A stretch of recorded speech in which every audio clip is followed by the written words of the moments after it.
Joining me now is Democratic Congressman Eric Swalwell, who serves on the House Intelligence Committee. The congressman has also served on the Homeland Security Committee. Thanks so much for being here. What are you hearing about how serious this news is, this incident at the White House?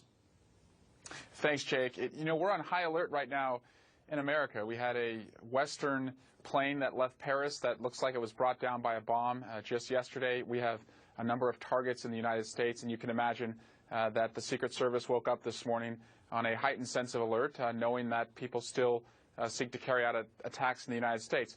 From what this sounds like, it sounds like suicide by cop, but certainly more investigation will need to be done. But law enforcement officers across America deal with this every day. Thankfully, the Secret Service, if the situation that we're hearing is true, fired first.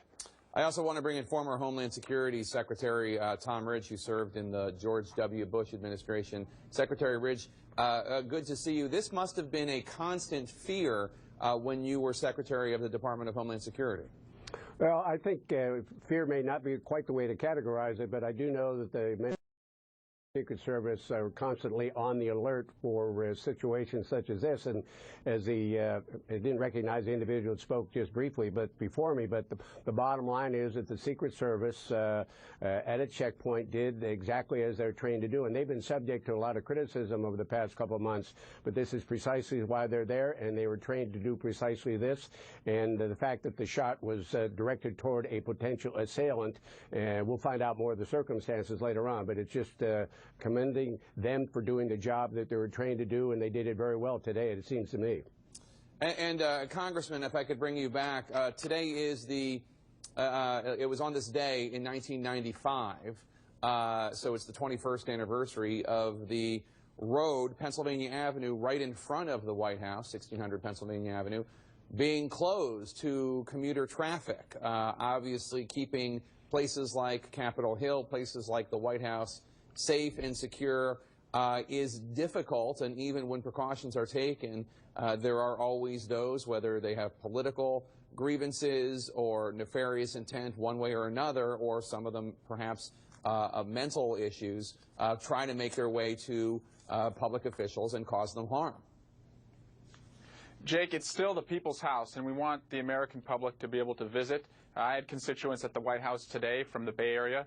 We want people to be able to see in. We don't want it to look like the Kremlin, where you have 50-foot walls and you don't know what's going on inside, but you have to balance that against security concerns. We had the White House jumper back in 2014, and the White House is raising the fence by about 5 feet, and additional reinforcements that are going on right now. But to echo what Secretary Ridge said, it sounds like the Secret Service did their job, and thankfully they are safe, and the public will still be able to visit the White House this weekend, it sounds like.